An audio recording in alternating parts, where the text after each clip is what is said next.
네, 안녕하세요. 1인 지식 기업 TV 권유정입니다. 구독, 좋아요, 알림 항상 잊지 말고 해주시기 바랍니다. 오늘 책은 북코스모스의 요약본을 가지고 왔습니다. 제목은 모바일 미래보고서 2020인데요. 2020년 하면은 저 어렸을 때 만화 봤던 게 생각나요. 2020, 2020 원더키디.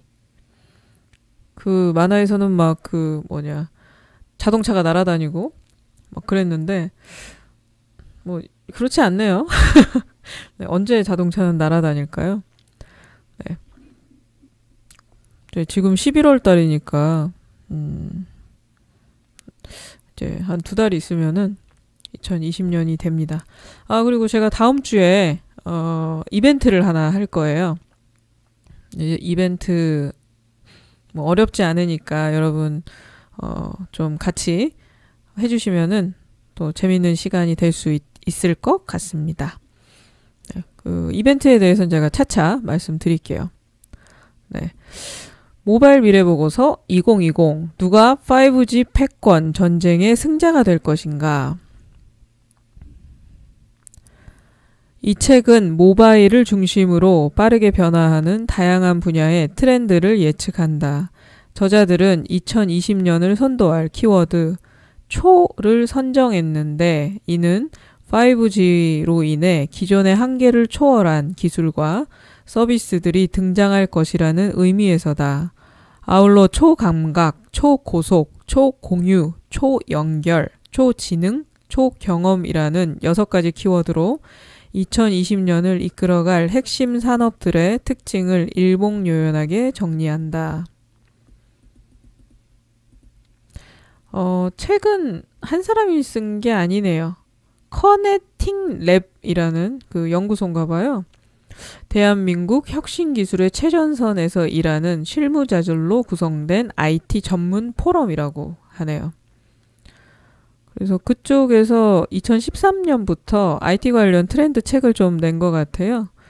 그래서 보니까 뭐 책 제목은 모바일 트렌드라는 게 있고 지금 이런 책처럼 그리고 블록체인 트렌드 2020 왜 지금 핀테크인가 사물인터넷 LTE 신세계 그리고 번역서로는 증강현실 뭐 이런 책이 있다고 하네요. 숏 서머리 같이 한번 보시죠. 2019년 하반기 삼성전자에서 출시된 1세대 폴더블 폰 갤럭시 폴드가 예상보다 뜨거운 반응을 이끌어내면서 성공적으로 론칭했다. 또한 3개의 카메라 렌즈를 탑재한 애플의 신제품 아이폰 11도 비슷한 시기에 출시되면서 모바일 시장에 활력을 주고 있다. 이와 같이 화려한 변화가 대표적으로 보여주듯 모바일 시장은 쉼없이 진화하고 있는데 모바일을 둘러싼 혁신은 이뿐만이 아니다. 2019년 상반기 한국이 5G 상용화를 세계 최초로 선포한 이래로 5G 네트워크에서도 변화의 바람이 강하게 불고 있다. 초고속 초저지연, 초공유가 특징인 5G 네트워크는 AI, 로봇, 히어러블 등 우리가 꿈꾸는 첨단 산업의 강력한 인프라가 될 유일무이한 기술이다. 그래서 미국, 중국, 한국, 일본 등 세계의 IT 강국으로 꼽히는 국가들이 5G를 선점하기 위해 전력을 다해 질주하고 있다. 이 책은 모바일을 중심으로 빠르게 변화하는 다양한 분야의 트렌드를 예측한다. 저자들은 2020년을 선도할 키워드로 초를 선정했는데 이는 5G로 인해 기존의 한계를 초월한 기술과 서비스들이 등장할 것이라는 의미에서다. 아울러 초감각, 초고속, 초공유, 초연결, 초지능, 초경험이라는 6가지 키워드로 2020년을 이끌어갈 핵심 산업들의 특징을 일목요연하게 정리한다. 구체적으로 초감각은 사람의 인지력 확대를, 초고속은 네트워크 기술의 진화를, 초공유는 공유의 확장과 변화를, 초연결은 연결의 확장을, 초지능은 자가학습 AI의 발전을, 초경험은 차별화된 서비스로 진화를 의미하는데 차별화된 서비스로 진화를 의미하는데 저자들은 이 6가지 키워드로 스마트폰, 5 네트워크, 5G 네트워크, 스마트폰 유통, 미디어, 게임, 히어러블, 공유경제 2.0, AI, 로봇 등 2020년을 이끌어갈 핵심 산업들의 특징을 일목요연하게 정리하여 설명한다. 또 저자들은 2020년과 그 이유는 트렌드 예측이 가장 어려운 시기이며 기존에 우리가 알고 있던 영향력이 있는 기업들이 몰락하거나 전혀 생각하지 못했던 기업들이 주목을 받을 가능성이 높다고 말하면서 각 국가들의 IT 기술이 어느 수준까지 도달해 있고 그들의 목표가 무엇인지 서술한다. 그 6가지에 대해서 얘기한다 그랬잖아요. 그 앞에 초가 붙은. 그래서 목차를 보면 저는 그렇게 6가지로 구분이 되어 있는 줄 알았더니 그렇게 되어 있지 않고 목차는 아까 뒤에서 얘기했던 거 있잖아요. 스마트폰, 5G 네트워크, 스마트폰 유통, 미디어, 게임, 히어러블, 공유경제 2.0, AI, 로봇 이렇게 9가지 아니 더 있을 것 같은데 아니구나 이렇게 9가지로 구분이 돼 있다고 하네요. 네, 우리가 제일 관심 갖고 있는 스마트폰부터 한번 보시죠. 스마트폰 모바일 폼팩터 혁신을 꿈꾸다. 지난 2018년 글로벌 스마트폰 시장이 사상 처음으로 역성장을 기록한 가운데 2019년에도 회복세를 보이지 못하고 있다. 그렇다면 스마트폰 업계의 기술 혁신과 변화가 과거에 비해 뒤떨어지고 있는가? 그렇지 않다. 달라진 것은 소비자들의 눈높이다. 중요한 점은 2019년 그리고 2020년에도 스마트폰과 관련된 혁신은 지속될 것인데 각각의 변화가 누적되고 서로 다른 영역의 기술들이 새롭게 융합되면서 스마트폰을 이용하는 방식이 조금씩 변화할 것으로 예측된다.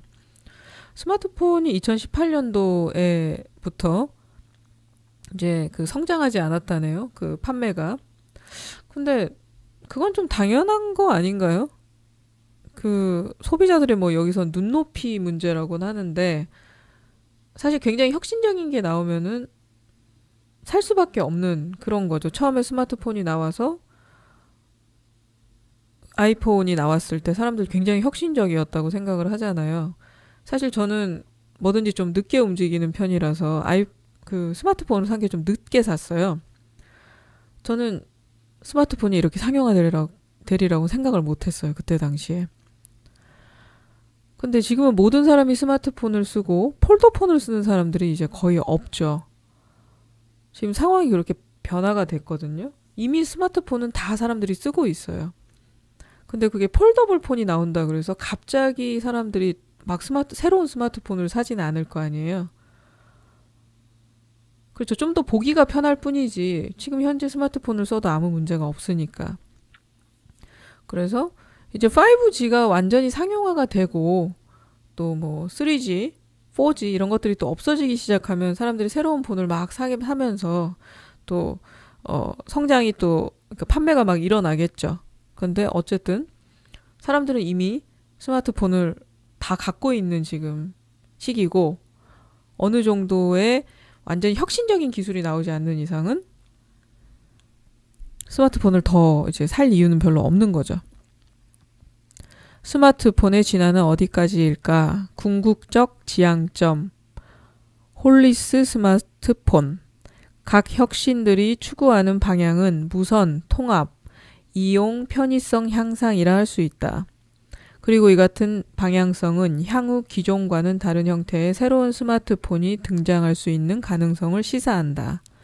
바로 스마트폰에 어떠한 구멍도 존재하지 않는 매끄러운 형태의 홀리스, 홀이라는 게 이제 구멍이잖아요. 그래서 리스라는 건 구멍이 없는 홀리스 스마트폰이다.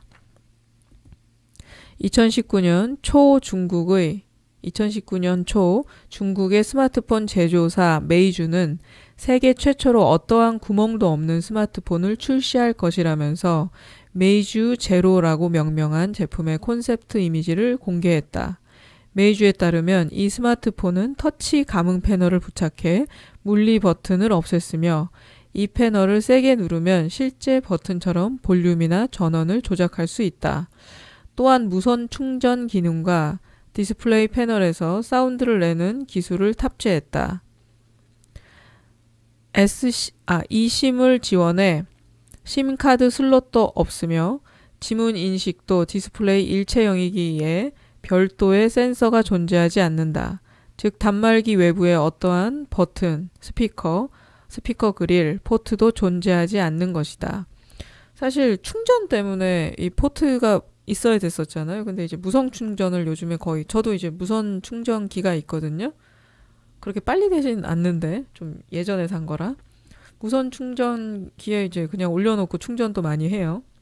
그리고 이제 그 이어폰도 요즘에는 블루투스로 해서 듣기도 하잖아요. 그러니까 그것도 이제 사라지고, 네, 아까 그 유심칩 꽂는 것도 사실 사람들 눈에 잘 안 보이지만 이게 있거든요.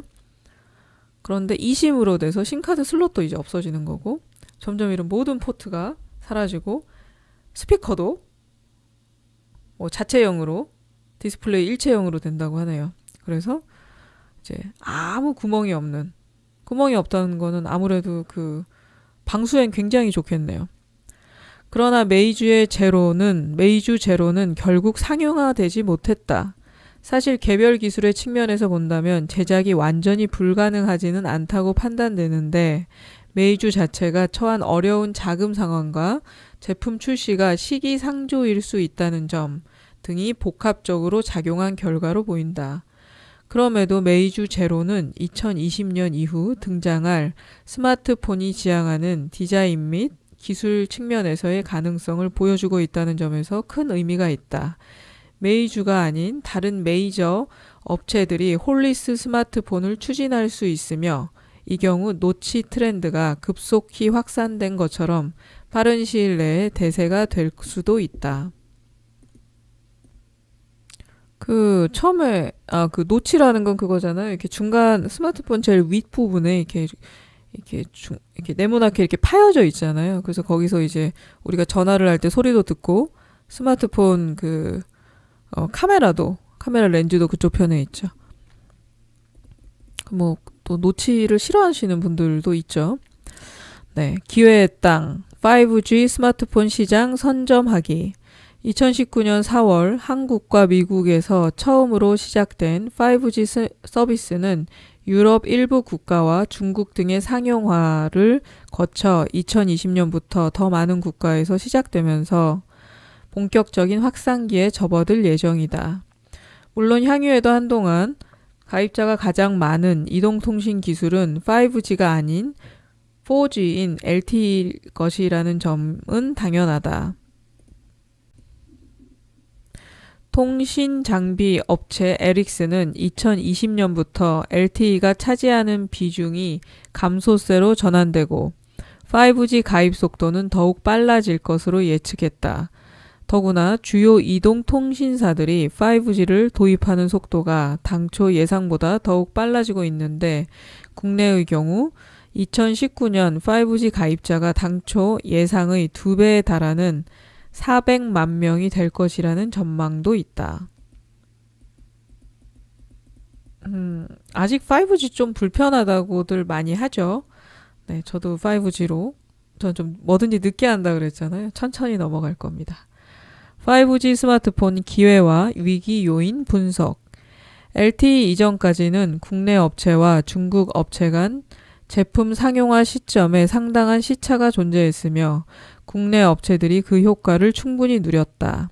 그러나 5G의 경우 국내 업체와 중국 업체 간 상용화 시점에 사실상 차이가 없으며 국내 업체들이 초기 진입자의 우위를 전혀 누리지 못하고 바로 진검승부에 들어가게 되었다. 이러한 경쟁에서 5G 스마트폰의 기술적 발전도 더욱 빨라질 전망이다. 사실 우리나라가 5G를 상용화하기에는 아직 좀 기술적으로 좀 부족한 상황에서 급하게 내놓은 이유가 본인들이 좀 선점하려고 사실은 시작을 했거든요. 그런데 여기서 말한 것처럼 중국 업체 가 바로 들어왔기 때문에 사실 뭐 초기 진입자의 뭐 그 우위로서의 어떤 그 위치를 별로 이렇게 누리지 못하고 있는 거죠. 초기의 5G 스마트폰은 LTE와 5G 모뎀을 각각 장착해야 하는 등 기술적 한계로 배터리 소모와 발열 등의 문제를 보였지만 통합 모뎀 칩의 개발 등 제반 기술의 발전으로 한층 더 업그레이드 되었다. 또 빠른 속도의 통신을 가능하게 하는 수십 기가헤르츠 이상의 주파수 대역을 지원하는 것은 물론 LTE와 연동 모드가 아닌 5G 단독 모드를 지원하는 스마트폰도 곧 상용화될 것이다. 지금 현재는 LTE가 더 잘 되니까 이제 같이 사용하는 게 더 많죠.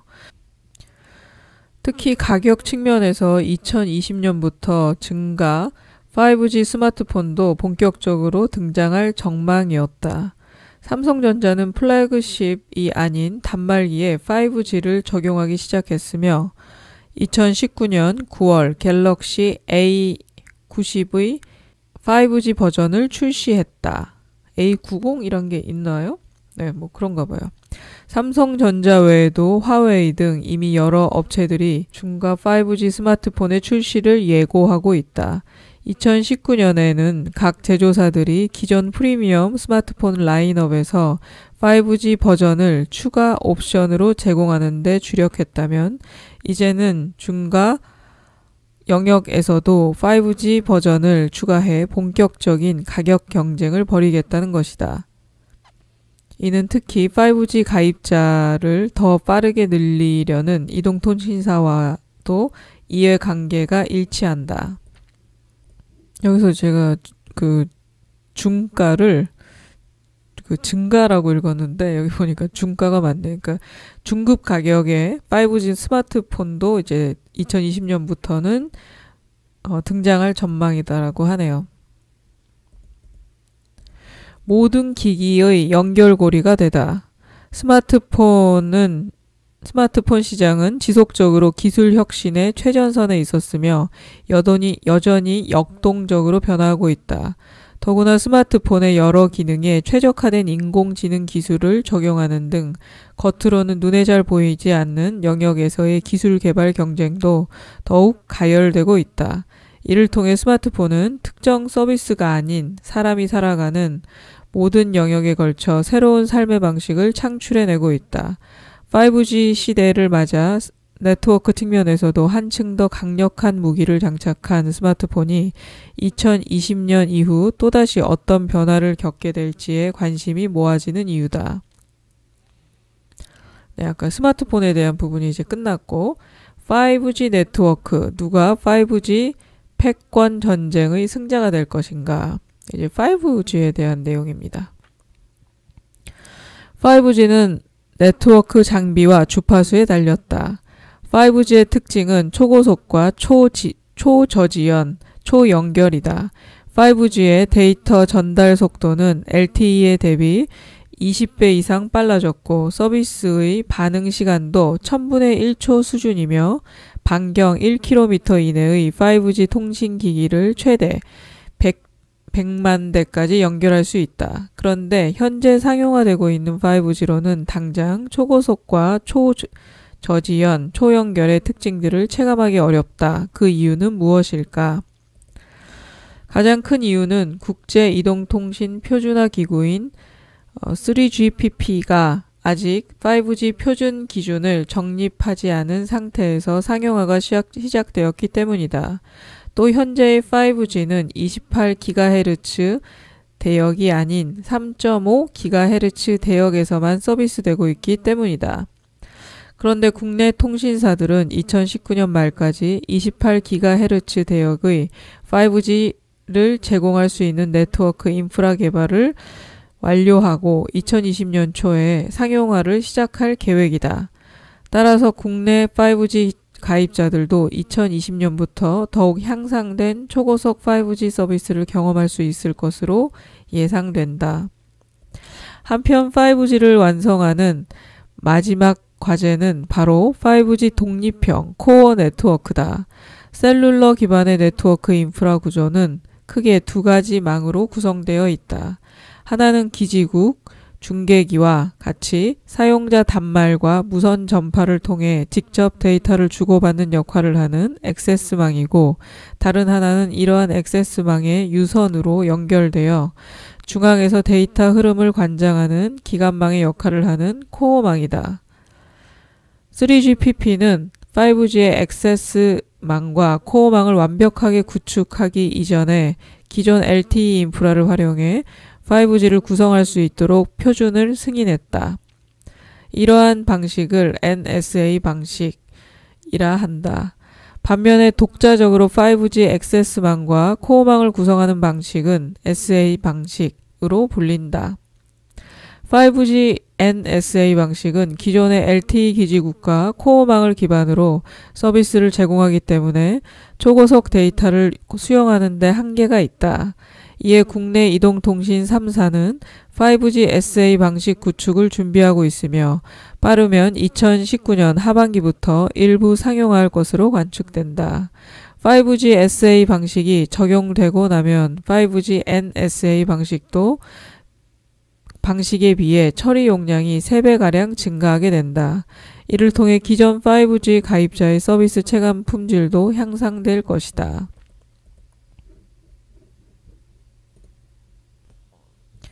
5G를 둘러싼 불꽃 튀는 각축전. 기존 LTE 수준의 충분한 커버리지를 유지하기 위해 5G의 기지국은 LTE 기지국보다 더 높은 밀도로 구성되어야 한다. 이 점은 5G 네트워크 장비 업체에게 호재인데, 이 시장은 화웨이, 에릭슨, 노키아 등 3개의 업체가 선도하고 있다. 이 중에서도 화웨이는 저렴한 가격과 높은 기술력을 바탕으로 빠르게 점유율을 늘려나갔으나 최근 보안 등의 문제로 미국을 포함한 몇몇 국가에서 견제를 받고 있다. 에릭슨은 기존 이동통신 장비 세계 1위 기업이었으나 화웨이의 공세에 점유율이 감소했으며 최근에는 장비 제조 비용 절감을 위해 많은 노력을 기울이고 있다. 노키아는 최근 알카텔루센트를 인수하여 에릭슨과 견줄 수 있는 정도로 점유율이 상승했다. 노키아가 5G에서 다시 또 시작을 하게 됐나 보네요. 삼성전자는 인도 시장 등을 적극적으로 개척했으며 특히 5G 장비를 빠르게 내놓으며 시장 점유율을 늘리고 있다. 삼성전자는 2021년까지 세계 5G 점유율 20% 이상을 확보하는 것을 목표로 특히 28GHz 장비 기술 선점을 위해 많은 노력을 쏟고 있다. 삼성전자의 가장 주요한 고객사는 인도의 통신사다. 인도는 현재 중국과 영토 분쟁 상황에 있고 반대로 미국과는 동맹 관계를 유지하고 있다. 이러한 외교적 상황에서 화웨이 장비를 쉽게 도입하지 않고 있다. 진화하는 5 와이파이와 블루투스. 5G는 넓은 영역을 이동하면서도 많은 데이터를 전송할 수 있기 때문에 스마트폰, 자율주행 자동차, 비디오, 촬영 드론 등에 적합하다. 하지만 고정된 위치에서 데이터를 전송하거나 전송 데이터 양이 적은 스마트 팩토리나 스마트홈에 활용되는 디바이스, 웨어러블 기기, 비콘 같은 기기들은 모두 와이파이와 블루투스와 같은 기타 무선 통신 방식들을 활용하는 것이 제작 비용 및 스펙 측면에서 효율적이고 이들은 통신망을 거칠 필요 없기 때문에 요금 부분에서도 자유롭다. 우리가 흔히 웨어러블 기기나 자동차 핸즈프리를 이용할 때 사용되는 블루투스도 블루투스 5라는 이름으로 새롭게 진화했다. 블루투스가 지향하는 바는 단순히 스마트폰과 주변 기기들을 연결하는 역할을 넘어 가정, 산업 전반의 사물 인터넷에 폭넓게 사용되는 것이다. 블루투스 5는 기존 규격보다 4배 길어진 전송거리, 8배 넓어진 데이터 통신 속도, 그리고 메쉬 연결의 특징을 지닌다. 이제는 비교적 용량이 작은 동영상이나 고품질 오디오 데이터도 블루투스로 전송할 수 있게 되었으며 1:1 페어링 아닌 여러 대의 블루투스를 마치 그물망처럼 다중으로 연결하는 것도 가능해졌다. 이제 미디어입니다. 미디어 5G로부터 자율주행까지 미디어와 콘텐츠에 나타날 혁신적 변화.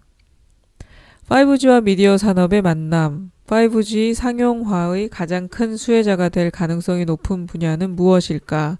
바로 VR, AR 관련 서비스, 동영상 스트리밍, 360도 스포츠 중계 등을 포함한 미디어 분야다. 여러분 지금 이상한 소리가 좀 들리죠? 뭘 긁고 있는 소리 같은 거. 저희 고양이 왕자님이 갑자기 자다가 일어나서 스크래치를 막 하기 시작하네요. 글로벌 시장조사 업체 오범의 보고서에 따르면 다양한 미디어 콘텐츠의 소비가 늘어나면서 2028년에는 5G 트래픽의 90% 이상이 동영상에서 발생하게 된다고 한다. 특히 VR, AR에 기반한 다양한 서비스는 5G 네트워크 시대의 폭발적인 성장이 예상된다. 성장 가능성이 무궁무진한 5G 미디어. 5G 네트워크가 주인공이 될 행사에서 이를 가장 효과적으로 보여주기 위해서는 어떤 준비를 해야 할까? 우선 5G 네트워크의 강점을 시각화해야 하고 체험을 통해 관객이 느낄 수 있도록, 관람객이 느낄 수 있도록 해야 한다. 그리고 많은 사람이 관심을 가질 수 있는 요소를 넣어야 함은 물론이다.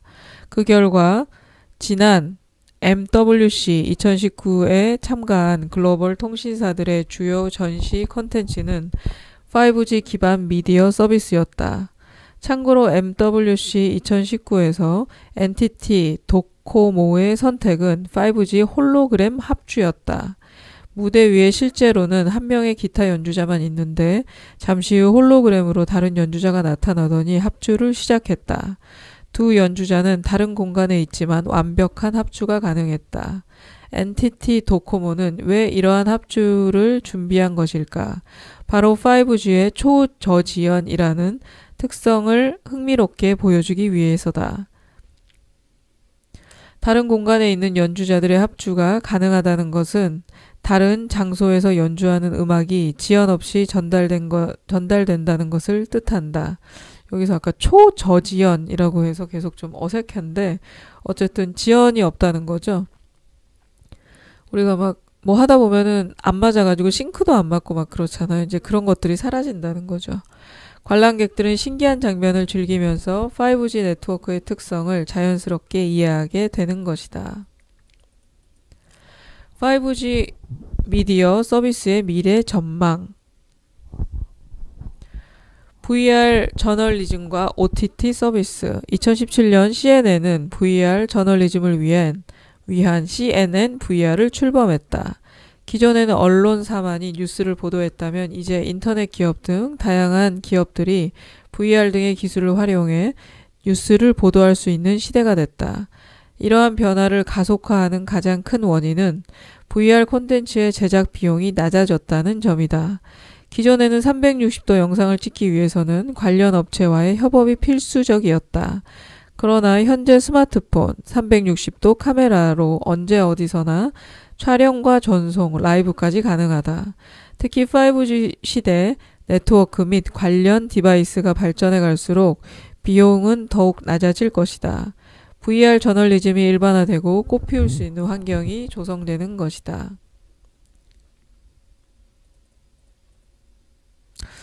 5G 시대 성장이 예상되는 또 다른 미디어 서비스로는 온라인 동영상 스트리밍, TV 서비스, OTT, 오버 더 톱을 꼽을 수 있다. 5G 시대에는 AR, VR 같은 새로운 서비스를 원활하게 즐길 수 있기도 하지만 기존의 OTT 서비스를 더욱 안정적으로 이용할 수 있기도 하다. 5G 네트워크가 안정될수록 OTT 서비스는 직접적인 영향을 가장 빠르게 받을 수 있는 분야다. 특히 2018년 미국에서 다양한 변화가 일어났다. AT&T는 워너 미디어를 인수했고 디즈니는 20세기 폭스사를 인수했다. 2019년 말 디즈니 플러스라고 불리는 OTT 서비스를 시작할 예정인 디즈니는 경쟁사 넷플릭스와 차별화된 서비스를 강조하고 있다.